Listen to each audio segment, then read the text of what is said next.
topics and opinions expressed in the following show are solely those of the host and their guests and not those of W4CY Radio, its employees, or affiliates. We make no recommendations or endorsements for radio show programs, services, or products mentioned on air or on our web. No liability, explicit or implied, shall be extended to W4CY Radio or its employees or affiliates. Any questions or comments should be directed to those show hosts. Thank you for choosing W4CY Radio.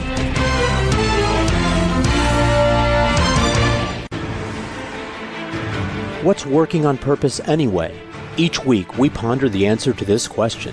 People ache for meaning and purpose at work, to contribute their talents passionately and know their lives really matter. They crave being part of an organization that inspires them and helps them grow into realizing their highest potential. Business can be such a force for good in the world, elevating humanity. In our program, we provide guidance and inspiration to help usher in this world we all want, working on purpose. Now, here's your host, Dr. Elise Cortez.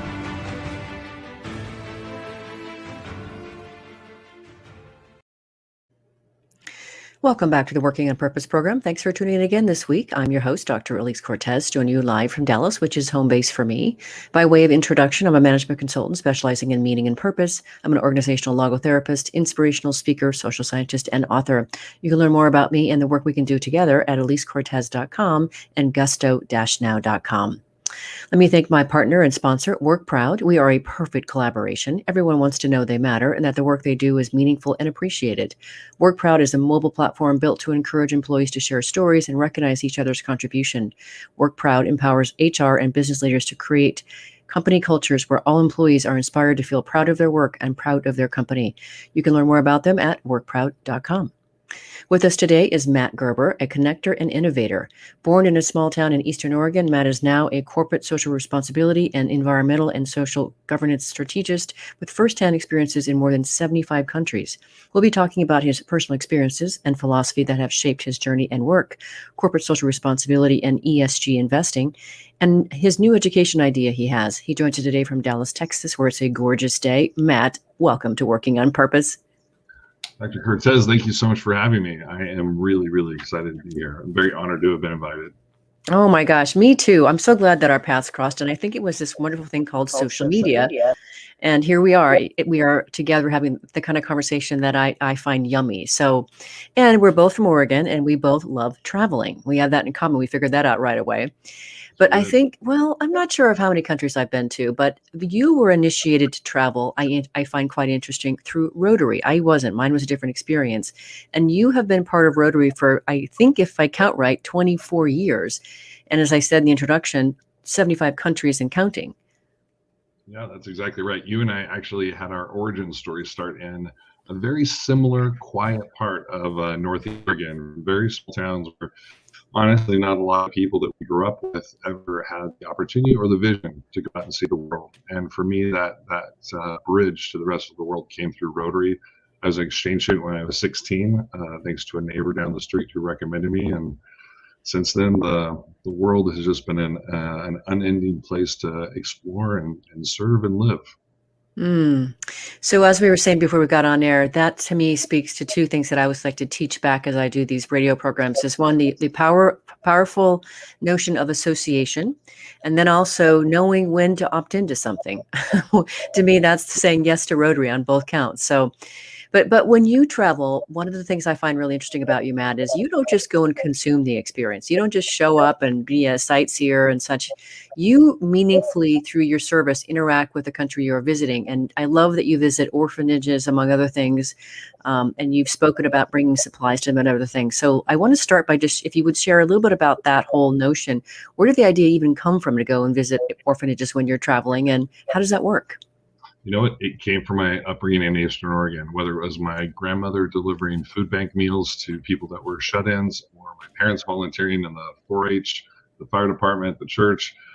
Service was just part of my DNA. So it made sense that I would find the greatest fulfillment traveling by bringing service into that as well. And when you realize that you're flying overseas and they give you all these allocations of checked luggage, I don't need it. I don't have that many clothes. So I just got the idea from actually in college volunteering at orphanages overseas, that even as an adult, I would do the same thing. So I just, wherever I'm going, whether it's Romania, Belize, Rwanda, I will reach out to an orphanage, usually an orphanage, and just ask them what they need, because there's stuff that we can only get here in the United States, and that is what I will pack my check luggage, or yeah, my both my pieces of check luggage with. That is so brilliant. I'm going to steal that idea. I'm going to so fold that into my travels. I love it. I think that's just brilliant. It's so easy, so easy. And then I never thought about it. I just can't believe that. It is the and I can tell you without exception, every trip I've ever been on, personal or professional, the day that I spent with the orphanage or multiple days are always the most fulfilling.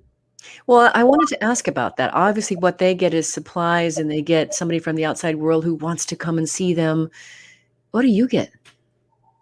I get you know how people have, they think about New Year's resolutions as this moment every 12 months where they can kind of recenter themselves and think about where they've been and where they're going. Every time I go and volunteer somewhere, that is the experience that I have. It could be in the middle of the year, it could be up the street, it could be back home in Oregon for the wildfires last fall, or somewhere in a natural disaster. But those moments are the time where I revisit who I am most proud of being, and I get the most clarity through service. You know what I love about it, Matt, as an identity researcher and a meaning and work researcher, is how I see these interactions that you're having when you travel across the world is you're folding them into your person. There's like a circular motion where those experiences are being folded into you, and of course you're impacting their development, how they see the world. And it's this beautiful synergistic interaction that I think it's dynamic, it's beautiful, and of course from my vantage point, I call that inspiration. Right, you're breathing life into each other.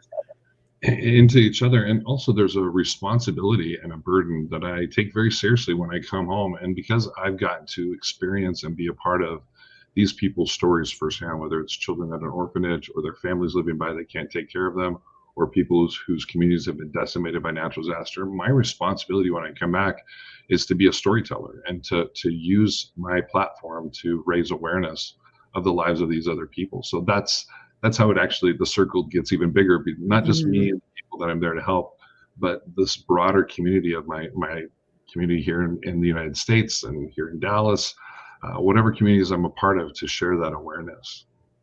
Well, and to that end, you said something to me when we spoke on the phone to prepare for this conversation, or to schedule this conversation, that I forgot about. And it goes back to you being a storyteller. You said that you'd gone to India for disaster relief after the massive 2004 Asian tsunami, and then went to Indonesia after the 2018 earthquake and tsunami. I don't want to say that I had forgotten about those things, but they really weren't top of my mind. And so for you being a storyteller to come back and remind us of these things that have happened and what it looks like on the other side when they do is incredibly important. And let me just say, it's not lost to me that in those moments, I'm going to the place on earth that is the last place anybody wants to go. In 2018, when the massive earthquake hit Palu, Indonesia, the city was decimated, more than 1 million people displaced. The tsunami came in 3 waves, and it caused this terrible phenomenon called liquefaction, where the earth actually shakes and swallows homes, cars, and people whole. And so the experience of being there is it's like going to a war zone, really, and you can't leave something like that changed. And I'm very fortunate to have a lot of outlets and abilities to go serve in places like that. I think because my father was a combat medic for 40 years, I had a predisposition towards or a tolerance and an interest in being able to handle emergency situations. You are such a comprehensive person to me, Matt. You have had such this really, really deep background and done all of this really deep service work. You've gone to so many countries and been of service there, and you yourself have struggled with suicide. Yeah, and it's so amazing to me. Now here you are giving back to the world in service of yourself. So what's your journey been like? So I, the thing about suicide is we have so much stigma around it. It's very hard for people to talk about. We look at the statistics, 48,000 people a year commit suicide, but what we miss out on is the bigger circle, which in the United States, more than 1.2 million people consider suicide, and possibly as many as 12 million people have thoughts of suicide. So the 12 million people have thoughts of suicide, 1.2 actually make a plan, And then you have 48,000 or more who actually go through with it. And so we always think it's somebody else. I worked with veterans for a while. We hear the statistics, 23 a day. What we don't hear about is that first line responders, police, and firemen are 4 times likely, at least twice as likely, sometimes 4 times more likely to die of suicide than in the line of work. And this speaks to really the foundation of what suicide comes out of. Suicide is this intersection of shame and fear, and those things can only take root and bring you to that point if they have silence, secrecy, and judgment. And these are things that around mental health in the United States we offer in way too ample supply. So for me, I got to that point because there was silence, secrecy, and judgment around the fact that my life seemed so wonderful on the outside, and yet there was this disconnect about what was going on internally. Connected from my family, friends. I just moved across the country, just stepped out of my career to follow a spouse. And it took me to that point. I realized I was making a plan for my suicide, and I was proactive enough to call a suicide hotline. And I spent the night on the floor of a crisis shelter that was full in Pittsburgh, Pennsylvania. And when you get up off the floor of a crisis shelter, where you spend a sleepless night thinking about how you got there, your life is very different, and you want to apply all those lessons that you learned. And I was able to continue that into my work with veterans. Yeah. So I didn't actually think to ask you that, but I know let's talk about that really quick, because what you did with veterans is just so important. Is that the Fit Ops that you did? Fit Ops Foundation. So actually the morning I got off the floor of the crisis shelter in Pittsburgh was the day that I pitched the idea for Fit Ops Foundation to the CEO of the supplement company who would fund it and sponsor me to create this vision for him. And it came out of a very personal understanding of trauma, a family background in the military, and having watch friends struggle with addiction. So these veterans, even though I've never served in the armed forces myself, these veterans felt like family because I could see familiar faces in each one of them. So listeners and viewers, what I want to emphasize here and what Matt is sharing is, we can all take what we've gone through in life, those things that like knock us to our knees, that in this case, we almost lost Matt. We can take those things, those experiences and what we've learned from them, and share what we've learned from them to help others, to bring other people up, which is exactly what Matt did. And that's one way for you to find your purpose and to serve from it. And I think what you did in that program, if I remember right, is you helped, you listened to those vets, and then you taught them about physical fitness and training, and then they became trainers. Is that right? Mm-hmm. Absolutely. So the whole premise of the program was a combination leadership and vocational training program. That was like the surface, the veneer, but underneath was actually like the essential, like in a sense, like group rehab. Yeah. People sharing their stories, people finding purpose, everything that they lost when they left the military, a sense of community, a sense of purpose, and a sense of structure. We gave it back to them. Our program was full-time, 3 weeks. And when they emerged, I had one guy that came 6 a.m. in the morning from a drug rehab program directly into our Fit Ops program. And when he left, he had a job as an elite personal trainer at Equinox. So great.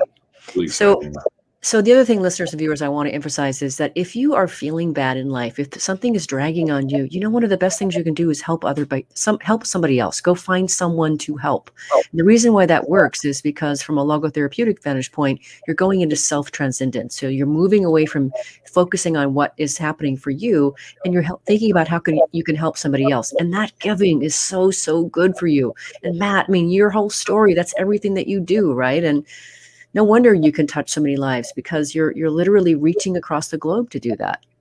And the most extreme example is contemplating suicide, and then what happens with Fit Ops. But as our society pushes us to constantly reinvent ourselves, I found myself going through this kind of like mini rediscovery again and again and again. And without a doubt, the most consistent part of it is service. That's how I've been able to land on my feet. This is the reason why I've been involved with Rotary for 24 years, because it provides this continuity of outlets for service and inspiration for service, even if I'm not volunteering through them directly.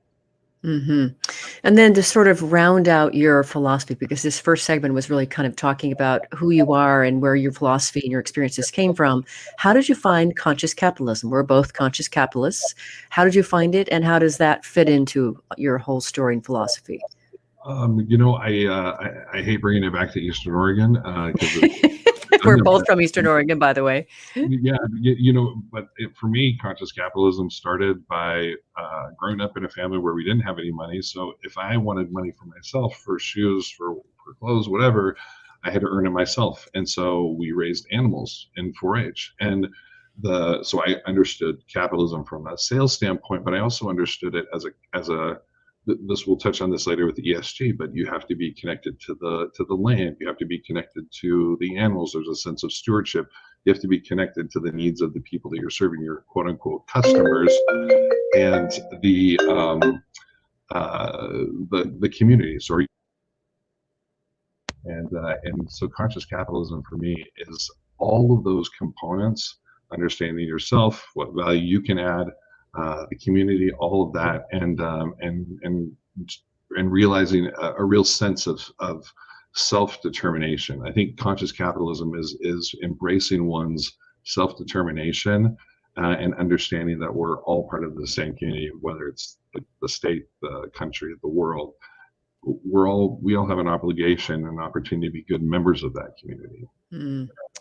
I am so aligned with it as well. And I do touch on it in my book as well, because I just think it's such an important way to live, just a way of life. So on that note, we'll take our first break. I'm Dr. Elise Cortez, your host. We've been on the air with Matt Gerber. He's a corporate social responsibility and environmental social governance strategist. We've been talking about his early life experiences and all the things that have folded into his philosophy of how he lives and does his work. After the break, we're going to talk about corporate social responsibility. Stay with us. We'll be right back.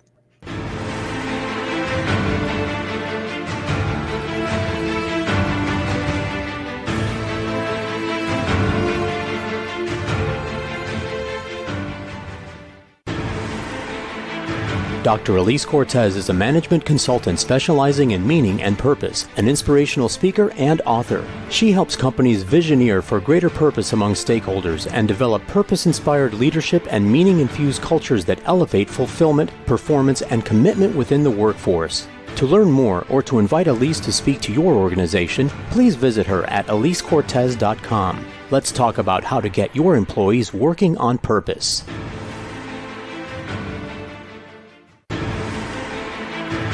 This is Working on Purpose with Dr. Elise Cortez. To reach our program today or to open a conversation with Elise, send an email to Elise, A-L-I-S-E, at elisecortez.com. Now, back to Working on Purpose.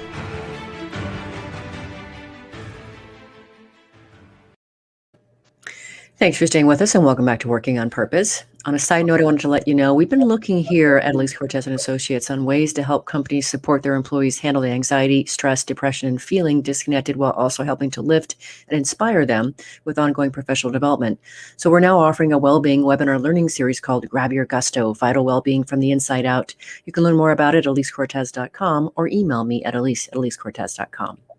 If you're just joining the program, my guest is Matt Gerber. He's a corporate social responsibility and environmental social governance strategist with first-hand experience in more than 75 countries. He joins you today from Dallas, Texas. I'm your host, Dr. Elise Cortez.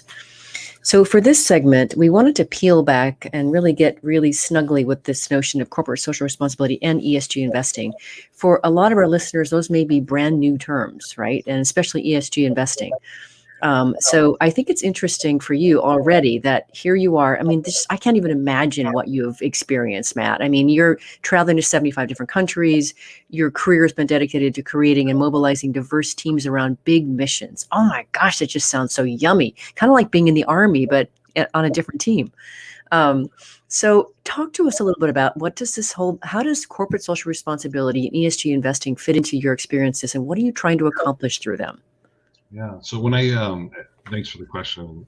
The CSR field, when I first started doing it 20 years ago, it didn't even really have a title at that point. It was definitely well known. So CSR, corporate social responsibility, the best way to describe it is if a company or an organization was a person, what kind of citizen of the community would they be? How well would they take care of their people? their neighbors? How much conscious capitalism, ethical business would you see in their work? CSR at its core solves problems. Internally, it can solve for employee engagement and motivation, culture, and externally, it can enhance reputation. It can drive an awareness of the values that the company has internally and externally. So that was CSR, and CSR has really, it was about intention, and it was about the intention of citizenship as an organization. And then you had the introduction of ESG, so environmental social governance. So in that acronym, imagine that just the middle letter S, social, that kind of represents what CSR is. But ESG as a whole is more evolved than CSR. And the best way to describe it is that it's more quantifiable. Like ESG, the market is really the stakeholders, whether it's shareholders or clients or the owners, anybody else that's connected with the organization. They want to see measurable results specific to environmental sustainability, specifics in social impact, and also you can have specifics in government. So how diverse and independent is a company's board of directors? These are all parts of the equation of ESG. I don't think anybody, maybe that's, I'm not going to say anybody, but I'm going to guess that several of the listeners would have never thought that ESG investing was a way to solve problems. And so I really appreciate how you articulated that. I do see it that way as well. And correct me if I'm wrong, I also see it as a way to do it in a way where you're literally lifting your sights to be able to serve on a higher level. Right? I mean, and why not? I mean, why not do that? I mean, if you're able to see from a higher mountaintop, why wouldn't you choose to do that? Right? That's absolutely, and the danger of it being a buzz term, like you just mentioned, like in this the most full expression of ESG is this raising your head and looking from the mountaintop. The most basic and inauthentic version of CSR or ESG is a company that just wants to box check it to say that we have a program like this. And I read ESG annual reports like people watch Netflix. I'm constantly devouring them. And I can tell immediately the ones that do this just for PR and the ones that are doing this authentically to make an impact for their employees, their customers, their stakeholders of all kinds. Mm-hmm. And you can tell the difference really, really fast. Yes, I bet you can. Well, and one of the things that grabbed me about our first conversation is we were talking about how this notion of corporate philanthropy and corporate social responsibility actually can help inspire employees, because they start to see that they're part of something much bigger than themselves. They're working toward a much bigger mission. And of course, my work and engagement, meaning in work, and of course, being a logotherapist, I know the importance of inspiration as a really, really important motivational force. So can you speak a little bit more toward how CSR in ESG investing gets to that? Absolutely. So it actually impacts the bottom line. People think that these programs are all about like donating money or we support recycling or whatever it is. But what you just mentioned about how people show up at work and the sort of engagement and fulfillment that they find, these are directly related to that, because younger workers are incredibly sophisticated in how they perceive whether or not a CSR ESG program and mission is authentic. So this doesn't just attract employee engagement and retention, but it also impacts the quality of people that you attract. So let's say you're a 29-year-old woman who's a computer programmer. You can literally write your ticket anywhere, and there's an increasing amount of these IT companies. And I promise you, one of the things that's on her radar, at least most of these people that I work with, is they want to know that there's an authentic application and ethos around ESG and CSR. So you're looking at not just enhancing the culture and reinforcing it by the people that you attract, but you're also going to retain people who love their job so much. It's like, my goal is that you would need a SEAL extraction team to pull somebody away from their job because they love it so much. And that engagement can come from CSR and ESG without a doubt. And the way it does that is because it lets people show up to work knowing that they're a whole person, even if we're working remotely, and let them know that just by being a part of the company, that they're making a positive impact on the world in all of those areas. And there's a really feel-good moment about that. You don't need to have the most competitive salary in your industry if you work for a company that really has that nailed down and practices it. I can't help it, Matt. I'm a geek, and you know that about me. I got to extend this into the research realm. I'm a social scientist, but when I was investigating meaning and work and identity, the first thing I wanted to understand was how people connected themselves with their work. And what I came to understand immediately, this was even when I was doing my PhD, and then I augmented it, is we can experience work so that it actually conflicts with our identity. We can experience it so that it expresses our identity. It fits or resonates with our identity. It's inseparable, or it actually expands and informs our identity. Okay, so those are the ways that I found work and identity work together. So when we layer in corporate social responsibility and ESG investing, what we get is the work informing or aggrandizing our sense of identity. And that's why it's so motivating. That's why it's so powerful. You are literally making each and every individual person bigger than they could be on their own. And how amazing is that? What a gift. Absolutely. If you're amplifying a person, oh my goodness, and that ripple effect goes across your company, why wouldn't you want to do that? And how many opportunities in life do we have to be a part of something bigger than ourselves? It's hard to find that. If people, maybe 58 years ago, they might have found that sort of identity and bigger purpose in a faith community. Rotary clubs used to be much bigger than they are now for that exact reason. So why can't we find that at work? Why shouldn't we find that at work? That sense of me, my coworkers, the whole company that I'm a part of, we're a part of something bigger than if I was just like sitting running a business all by myself and thinking to myself, I got to put food on the table. Oh, and I want to do good in the world. These things aren't mutually exclusive, and there's an economy of scale by being a part of an organization of any size where people share that mindset. Yeah, and to that end, I think now's a really good time. So this show is really a thought leadership platform, but in order for that to stick, it helps for us to share some examples so people don't think this is just conceptual stuff that doesn't actually exist in the real world. So can you give us an example of how maybe you've developed a CSR initiative or done something inside an organization either with ESG or something so people can understand how this actually works and shows up? Sure. So a very quick example. I recently, one of my clients was a UK-based IT services firm with employees all around the world. And when I was brought in to create a unified CSR program, corporate social responsibility program, the assumption is that some offices were doing some stuff and some weren't, and we needed to create a template, and it needed to be top down. And that's not my philosophy at all, because we need employees to feel a sense of ownership and empowerment from the bottom up. So you need company supported but employee led CSR programs. So I got on a plane and I went and I did focus groups in Ukraine and Pakistan and southern Spain. And what I discovered when I started listening to these people, these offices, these individuals already had CSR programs that they were doing at the local level. And so I would start going out in the field with these people. We'd have the focus group, and they would take me out to see the Children's Cancer Charity in Kiev, or they would take me to the inner city slum schools and orphanages in Islamabad, or they would take me to this massive food bank that they support in southern Spain. And so what I discovered was I didn't need to create a program. All I needed to do was create an opportunity where all these disparate offices and cultural backgrounds, they could come together and they could share their stories, and we could create some guardrails around it so that it has structure and metrics so that we can measure the engagement. That was the easy part. But the fun part was getting for all of them to share and tell their stories.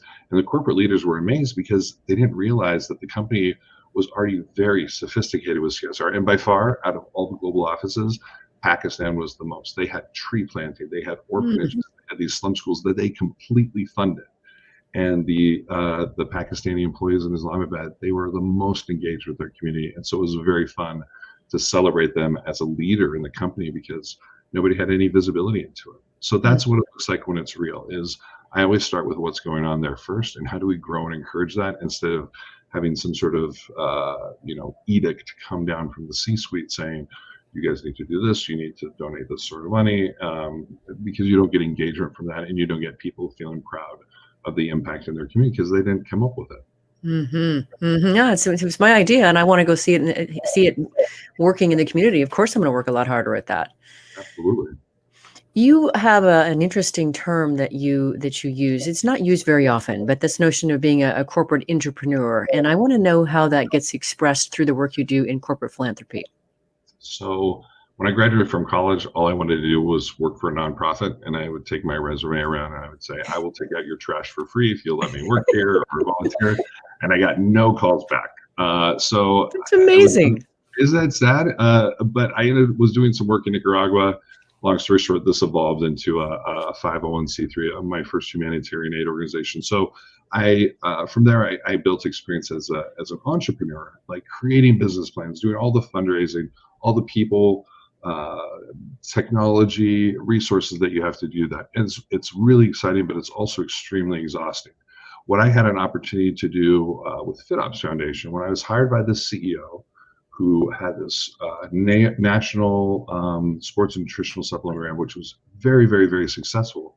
I had the opportunity to create from within the company a new entity. So I created a corporate foundation with all the support and resources of a big company. So I got to be an entrepreneur inside the company. So that's what I refer to when I refer to entrepreneur, is the ability to create with all the established and existing resources. And what's really interesting is it's a wonderful way to engage different parts of the company because it requires cross-cultural support. You don't start off with a team of people when you're starting a brand new program. So I've got to I have to influence through inspiration, not through authority. So I need the CFO on my side. I need legal. I need employees at different levels and different geographies. And it was very fun. And we created FitOps Foundation from scratch to help veterans. We did this 3-week program at a time, and in the first 18 months, we graduated nearly 200 veterans into new careers as personal trainers, all because we were able to run fast because of the entrepreneurship, because we created something from within the structure of a thriving, successful business. Listeners and viewers, if that doesn't turn you on, I don't know how we can help you, right? If you take somebody else's money and resources because you're so passionate with something that you want to do in the world and you make it happen, oh my gosh, talk about making a difference with your one precious life. Our last break, I'm Elise Cortez, your host. We've been on the air with Matt Gerber. He's a corporate social responsibility and environmental social governance strategist. We've been talking a bit about corporate social responsibility and ESG investing. After the break, we're going to get into this really novel idea he has about education. Stay with us. We'll be right back.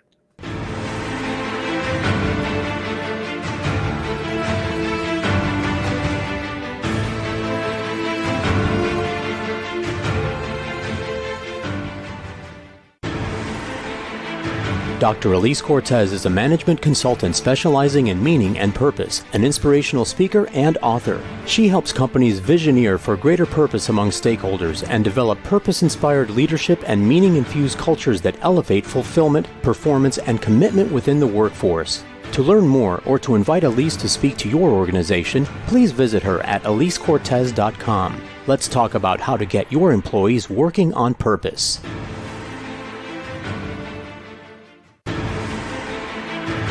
This is Working on Purpose with Dr. Elise Cortez. To reach our program today or to open a conversation with Elise, send an email to Elise, A-L-I-S-E, at elisecortez.com. Now, back to Working on Purpose.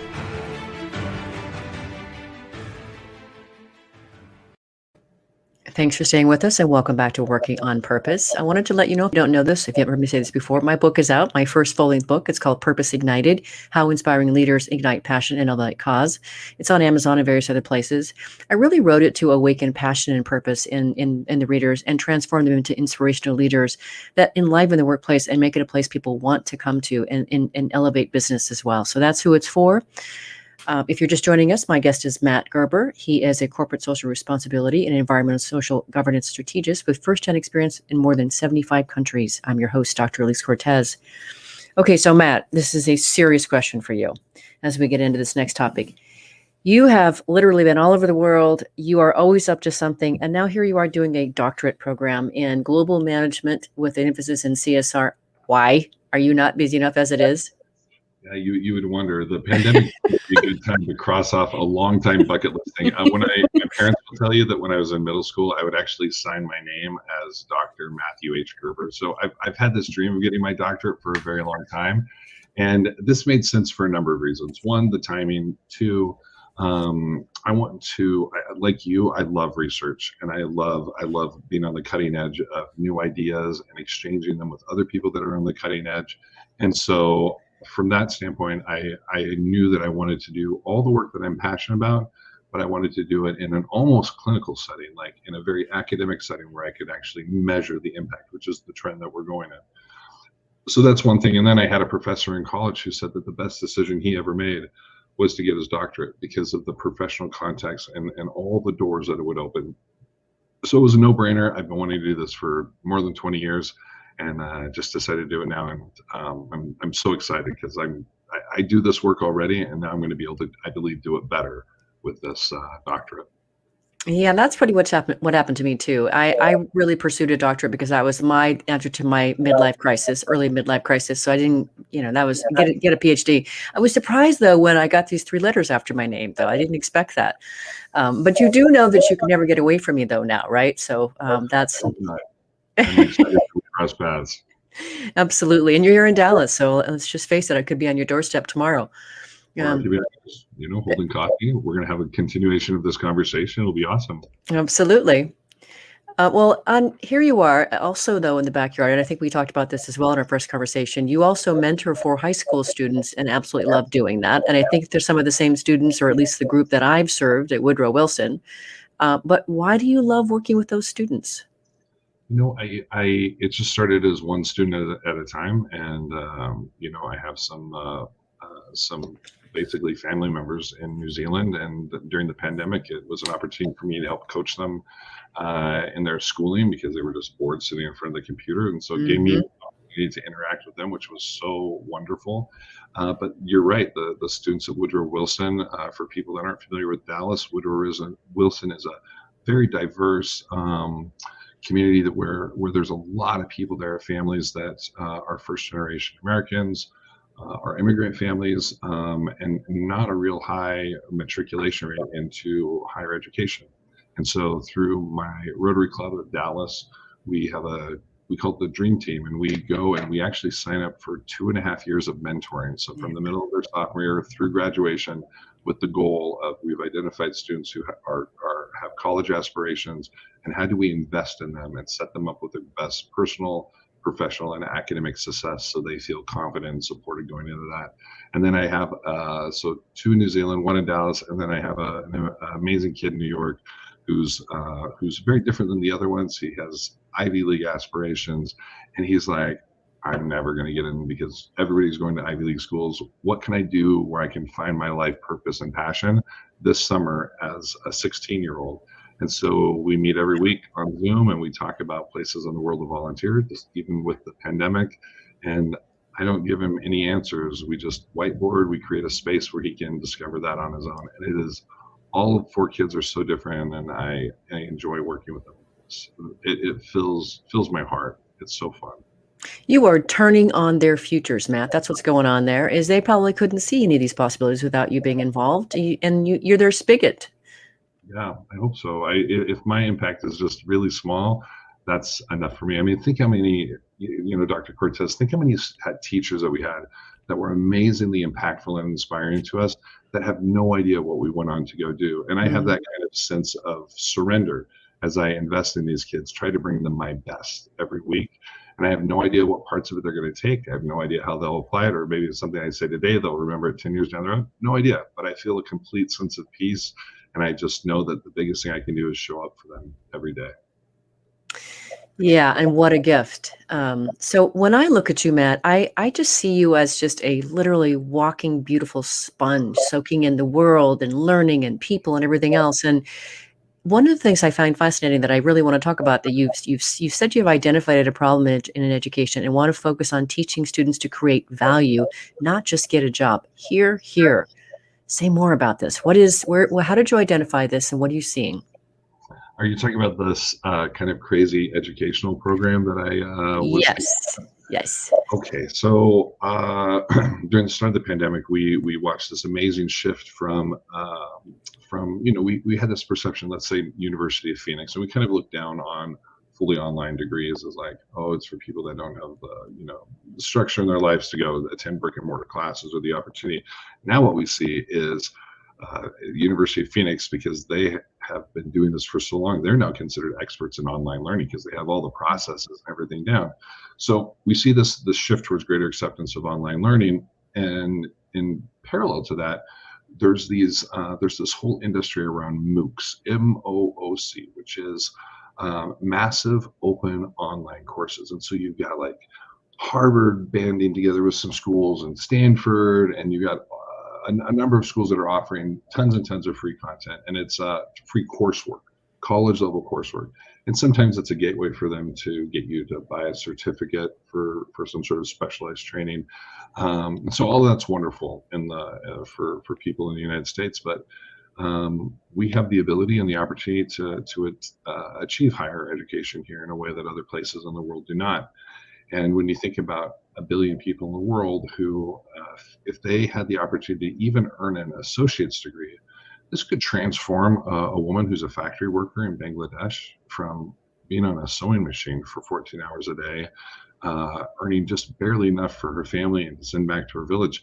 She could work in the office. She could have the skills to do something clerical. It would transform her life, transform her family. And so if all of these courses exist, and we're talking tens of thousands, if not hundreds of thousands of free courses now, who's to say that if you were to draw a line around this group of courses, that this is the equivalent of a associate's degree or a bachelor's degree or a master's degree?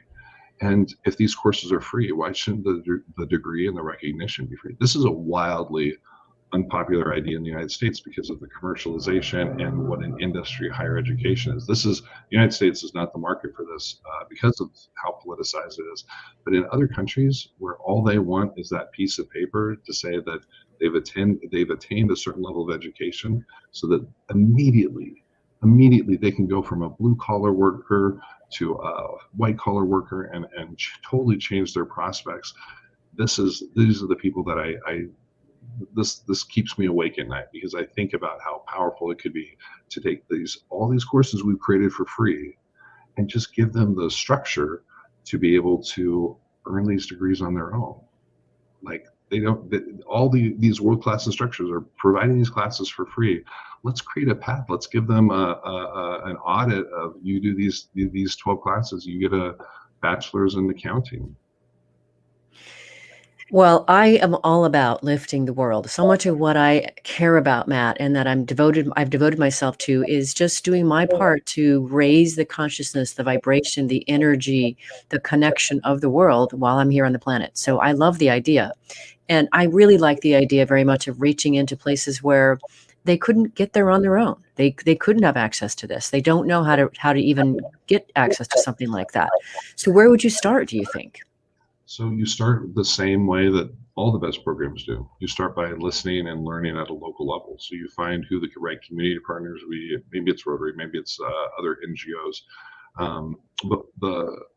Obviously they need a basic amount of technological platform. But if you had these things which were smartphone compatible, I've spent a lot of time the last couple of years in Rwanda and Guatemala and a number of countries I've watched the technological leap from going from zero communication, no hardwired homes with any sort of wires, electricity, or plumbing or telephone, to people that are carrying around smartphones. So if you can make these courses available on smartphones, you're providing an opportunity for higher education right there. So that's the first step. And then the second step is, how do you track it? How do you track their successful completion of these courses, and how does that roll up into a degree?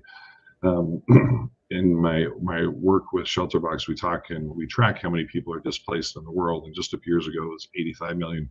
We're up to more than 100 million people in the world who are currently displaced, 75% of which are women and children. And this is because of conflict, natural disaster, climate change. And so how does somebody who's displaced and has no home have the stability to earn a degree? Yeah. And if you're from any number of, most of the countries in the world, let's say you and I, instead of growing up in Oregon, you and I grew up in Iraq. Well, if you and I were applying for grad schools and we needed to go back to our high school or our undergrad, we would physically have to go to Iraq, stand in a registrar line, wait for somebody to produce a piece of paper for us.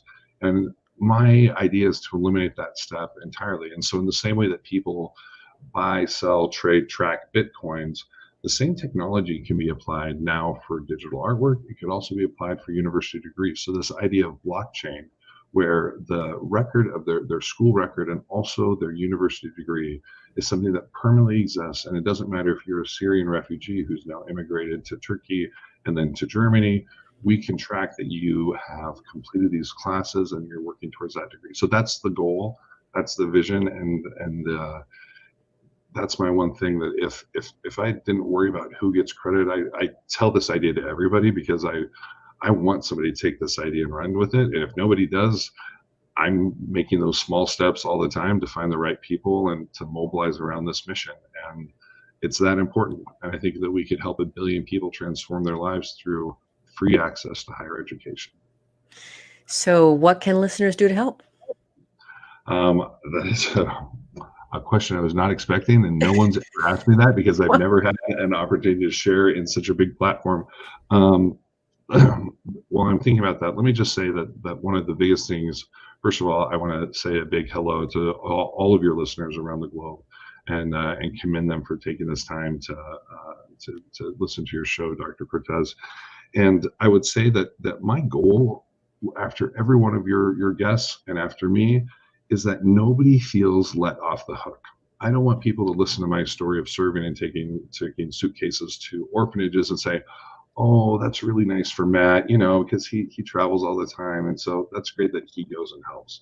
Or, it's great that Dr. Cortez meets with all these wonderful, inspiring people because, look, she's so smart, she's so charismatic, she's these are the people she hangs out with every day. So how great that she gets to have those conversations.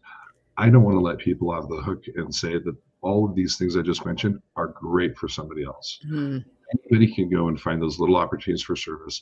Anybody can go out and connect with people who inspires them and can grow their humanity, grow their connectedness, grow their awareness, whatever you want to fill it in.